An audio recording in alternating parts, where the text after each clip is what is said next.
We have 850 million emails that come in that we have to make sure the systems are secure. Not just to you. No. Okay. They all come to you, Jim. Okay. Yeah. Some days it feels like that. Exactly. Hi, everyone. This is Jim Ryan, president of the University of Virginia. I'd like to welcome all of you to the 5th episode of Inside UVA. This podcast is a chance for me to speak with some of the amazing people at the university and to learn more about what they do and who they are. My hope is that listeners will ultimately have a better understanding of how UVA works and a deeper appreciation of the remarkably talented and dedicated people who make UVA the institution it is. On today's episode of Inside UVA, I am delighted to welcome J.J. Davis, UVA's Executive Vice President and Chief Operating Officer. Thanks for being here, J.J. Thanks for having me, Jim. So just first things first, can you tell us how you got the name JJ? And for those who don't know you, is it J.J. or is it JAY-JAY? Oh, that's a great question. J. is Jennifer Jeannie.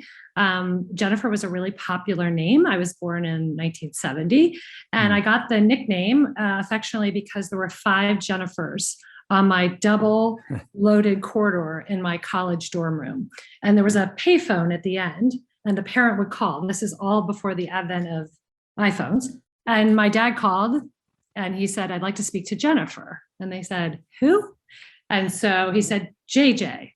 So that's how it affectionately stuck. So I was affectionately known as JJ from that point on. What were the other 4 Jennifers called? Jennifer 1, Jennifer 2, Jennifer. I mean, how did their parents know? Yeah, so it was middle names. It was Anne, Okay. Jennifer Marie. Right. So you are Executive Vice President and Chief Operating Officer. Executive Vice President obviously signals that you are one of the top leaders at the university. There is a president and then 3 executive vice presidents, yourself, Craig Kent, who oversees the health system, and Liz McGill, provost, who has also been a guest on the podcast. So the real question is, what in the world does a chief operating officer actually do? Yeah, great question. So, I mean, first and foremost, I get to lead a team of amazing and dedicated leaders that have thousands of employees under them. To dig a little deeper, I guess what I would say is that we really are the operational support to the teaching, research, and patient care mission. So we're kind of a 24/7 operation. Literally, we provide services from cradle, which when you think of childcare centers or providing people their maternity benefits, all the way through to their fabulous careers, ultimately from cradle to grave in the sense of we maintain cemeteries. So, when you think about it sort of in the raw numbers, we have a 30,000 person workforce. We have 3,300 acres that we maintain. And then, we provide and care for, feeding, facilities, safety, security, paychecks. So again, 24/7 operations and really supporting the academic and the healthcare and the research mission of the university. Right. So you are effectively in charge of making the university run on a day-to-day basis. That sounds much better than the way I said it. Oh, no, not at all. But so can you give us an idea of who reports to you? Because I think that would help people understand just how broad your portfolio is. Yeah, happy to. So I have a VP of finance. So when you think about things like payroll and accounting for funds and procurement, I have a VP for IT, which is all things information technology. I have a senior VP of operations who actually oversees facilities, dining services, all kinds of business services. So everything from parking and transportation to making sure your mail gets delivered. I have a VP of HR, so human resources. So when you think about a 30,000 person workforce, everything from helping onboard individuals to, managing their retirement. And in addition to that, I have, safety and security. So Right. Tim Longo, our chief of police, and all the dedicated UVA police officers. And then a whole bunch of additional people. So economic development and partnerships in the community. We've got organizational excellence. So yes, it's a dedicated and talented team. And I really feel honored to work with them day in and day out. Well, I'm sure they feel the same way, and I feel personally incredibly lucky that you are working at UVA. I'm curious what got you into this line of work because this is not your first rodeo as a chief operating officer, is it? No, it's not my first rodeo. It's actually my third. So you know what? When I was 20 years old, I didn't know what a COO was, nor did I have any aspirations to do that. In graduate school, I initially was thinking I'd be an environmental lawyer, and then I kind of turned to public policy. I really liked those classes: economics, public policy. How do you use facts and figures to help solve complex problems? And then right out of graduate school, I actually became a budget and finance analyst Hmm. in government. And so it was kind of the marrying of like public service. You know, my Right, dad was a dedicated public servant, plus the ability to kind of solve problems on a wide spectrum of issues, right. financial, operational. And that really is what spurred my love, I think, of sort of organizations and complex issues. And so then, I spent 15 years in government and I was an OMB director, which is very similar, I think, to what a COO does. It's kind of like the intersection of people, facilities, and then strategic problem solving. So then you're right. I left government after 15 years. I went to the University of Delaware and then ultimately ascended to do sort of chief operating officer work, which is, again, it's kind of running like a small city. Yeah, And there's always interesting things to work on. And you always have to have cross-functional teams, which is something I like. right. So, would you say that a huge part of the job is really managing other people? Yeah, I would say managing other people or helping to sort of get people together to Yeah, understand better the problem we're trying to solve. Or, design thinking work around like, okay, well, who can we bring to the table to help us solve this challenge? I mean, I think COVID is the perfect example of that. right, We had this amazing opportunity, despite it being COVID, to bring cross-functional teams together all across the system. Your team, Liz's team, Craig's right. team, my team, to really kind of think about, well, how are we going to solve this problem today? And so, how and why did you end up at UVA? Oh my gosh. So, I first of all, I love UVA. And I think second of all, I had a keen admiration for a lot of the talent here because I'd worked with them a Yeah, lot at George right. Mason. And then the third, Jim, you're a seller. Like I was really hooked when I read Wait, What? And I thought, what a cool opportunity to work for you. Well, that leads to my next question, which is aside from working with the president, what is your favorite part of the job?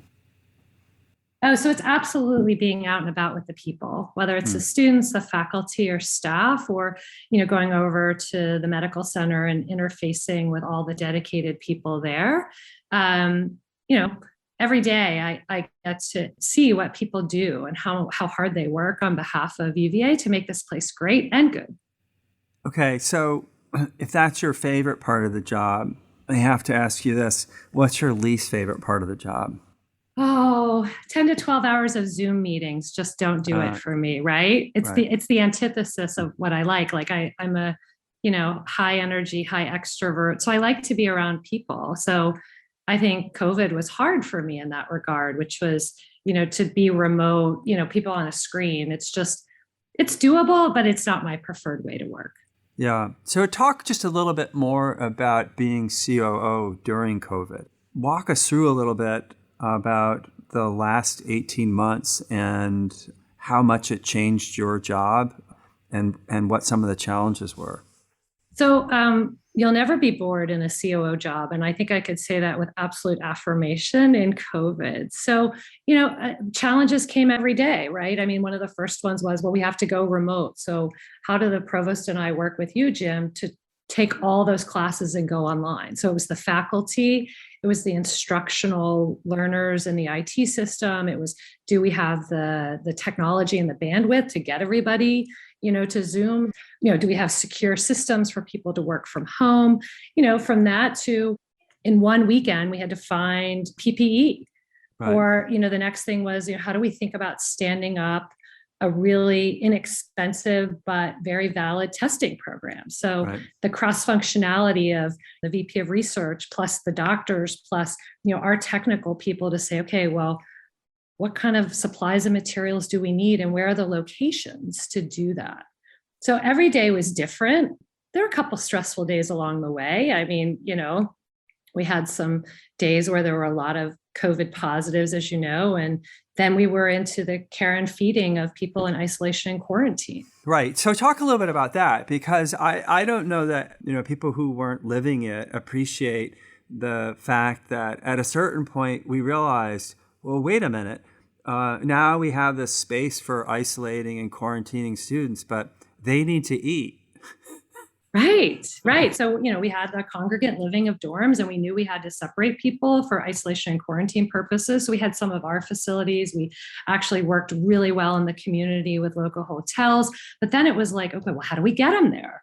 Right? How do we safely transport them there? Right. Well, how do we get them 3 meals a day? And what about dietary restrictions? And it really took a village. Like, it was a combination of student affairs, it was facilities, it was dining. I mean, everyone just sort of came together and said, okay, here's the problem we have to solve. How do we solve it? Yeah. And inspiring, because there are an awful lot of volunteers who are working in other parts of the university or in other offices who stepped up and said, I'd be happy to help deliver food or do this or do that. That's nowhere near my job description. Exactly. Or even care teams. Remember, I think you guys had the great idea of, hey, well, it's not just the feeding, but like, we have to check in on these people daily, not just their doctor, but how are they doing? What do they need, to continue their academic pursuits while being in a room by themselves? I mean, really, right. I can't say it enough. I mean, I think it tested us and in so many ways. And on the other side, it's pretty incredible what people at UVA accomplished together. Right. So you have a daughter who is a student here, and I wonder what's it like to be the COO of a university where your daughter is a student. Does she provide you helpful feedback on, what the dorms are like or what the food in the dining hall is like? Yeah, it's an interesting journey, right? I mean, I think that, yes, she is very direct and talented, and she is not shy. I wonder where that came from some days. So, yeah, I mean, if she thinks something's off track, she'll clearly let me know that.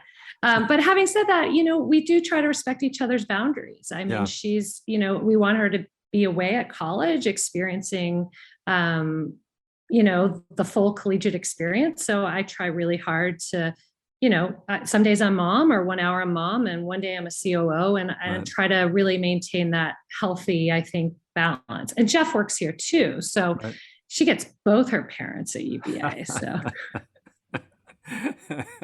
an embarrassment of riches. So you've been here now. This is you're into your third year.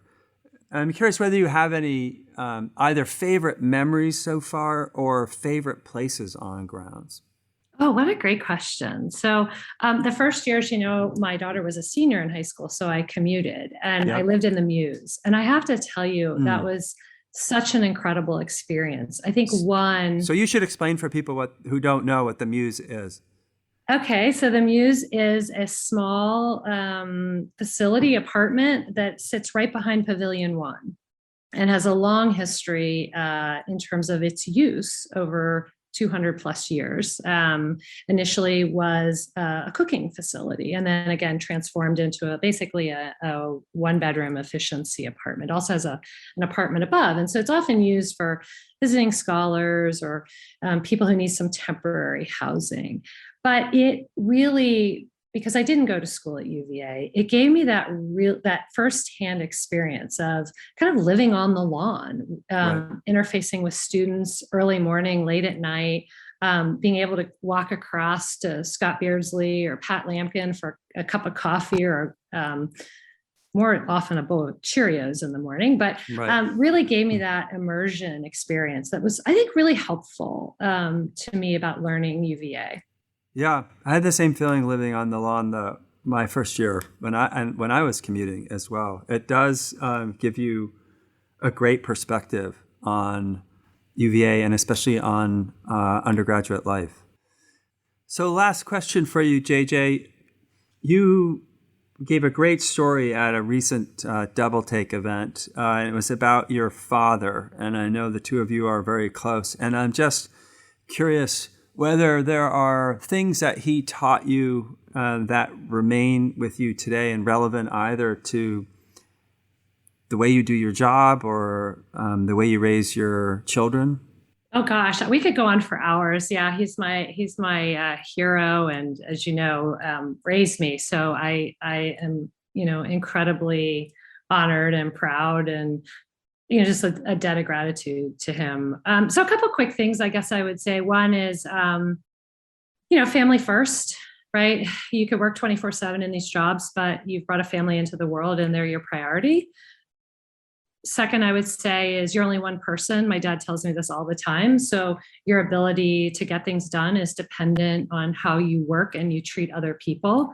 So my dad's tagline to that is, if you can't be anything else, just be kind. And I think that kind of sticks with me. These can be demanding and stressful jobs, but I do try to bring a can-do fun attitude to the work at hand, even though it can be, pretty intense sometimes. Right. And then I think the last thing, and I remember this vividly, at times in my professional career, or, even when I was in college, stressed out with like 6 exams, my dad would say, always take time to stop and smell the roses. And that kind of sticks with me. It's just, if you think about grounds and the beauty of this place, and just, there's blueberry bushes outside of back of O'Neill. Who knew, right? If you just take the time a little bit. I did not know that. There are wild blueberries. All right. I'll be over tomorrow morning. Well, JJ, thanks for taking the time. And on behalf of everyone at UVA, I will say that we are incredibly fortunate to have you here. And again, I personally am grateful to be able to work with you. And thanks again for spending the time with us. Thanks, Jim. Inside UVA is a production of WTJU 91.1 FM and the Office of the President at the University of Virginia. Inside UVA is produced by Mary Garner McGee, Matt Weber, Brooke Whitehurst, and Nathan Moore. We also want to thank JJ Davis, Nancy Eagle, Monica Shack, and McGregor McCants. Our music is Turning to You from Blue Dot Sessions. Listen and subscribe to Inside UVA in Apple Podcasts, Spotify, or wherever you get your podcasts. We'll be back soon with another conversation about the life of the university.